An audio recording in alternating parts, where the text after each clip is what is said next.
وہ اس ملک کی بیٹی بھی ہیں, ان کے بچے بھی اسی ملک میں ہیں, وہ نانی اور دادی بھی ہیں.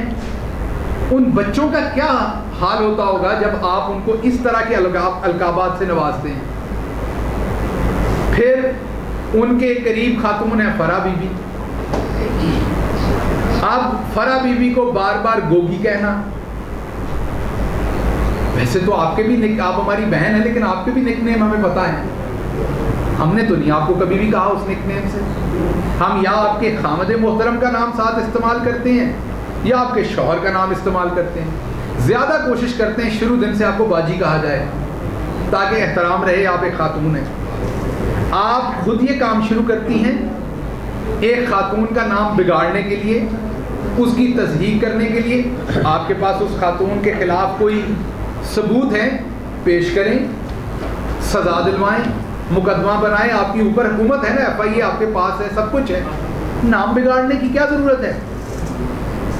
اور آپ کے تو اپنے ایک ایم پی اے کی بہو ہے وہ, تو آپ کم از کم, مجھے سمجھ ہے جیسے آپ لوگوں نے عائشہ احد کے ساتھ کیا تھا, اس کی جوان بیٹی کے ساتھ کیا تھا, آپ کے یہاں احترام والا کوئی کام نہیں ہے. میں حیران ہوتا ہوں کہ جیسے فار ایگزامپل جب تک آپ نے کوئی چیز نہیں دیکھی, آپ نے بیماری نہیں دیکھی, آپ نے موت نہیں دیکھی, آپ کسی کا مذاق اڑا سکتے ہیں شاید, لیکن جب آپ اپنے گھر میں وہ چیز دکھاتے, اور اللہ کی ذات ہم سب کو اس لیے دکھاتی کہ ہم دوسروں کا کر سکیں. یہ بہت سارے صحابی بتاتے تھے کہ ہم پہ ریاستی تشدد ہوا, مجھے شاید تب سمجھ نہیں آتی تھی.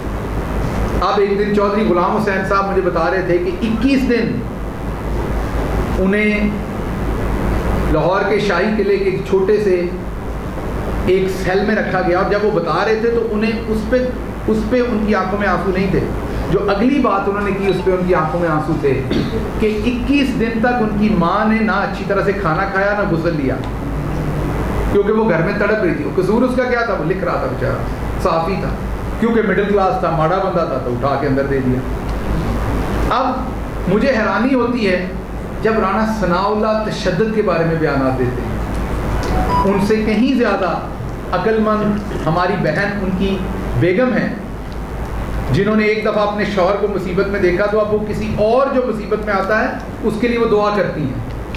تو میں رانا صاحب کو یہ کہوں گا کہ جب انسان کے ساتھ ایک دفعہ ہو جائے تو پھر وہ دوسروں کے درد کو احساس کرنا اس کی ذمہ داری بن جاتی ہے. اللہ میاں اس سے زیادہ اور آپ کے ساتھ کچھ نہیں کر سکتا ہوتا. یہ میکسیمم ہوتا ہے کہ آپ کو دکھائے تاکہ آپ دوسرے کا احساس کر سکیں. تو آپ یہ پرتشدد بیانات نہ دیا کریں. یہ آپ نے بھی سہ کے دیکھ لیا ہوا ہے, میں نے بھی سہ کے دیکھ لیا ہوا ہے, اور ہم دونوں کو پتہ ہے کہ یہ کوئی اچھی چیز نہیں ہے. اور اس سے دوسروں کو ہیوملیٹ کرنے کی کوشش کرنا, بنیادی طور پر آپ اپنے آپ کو ہیوملیٹ کرنے کی کوشش کر رہے ہیں.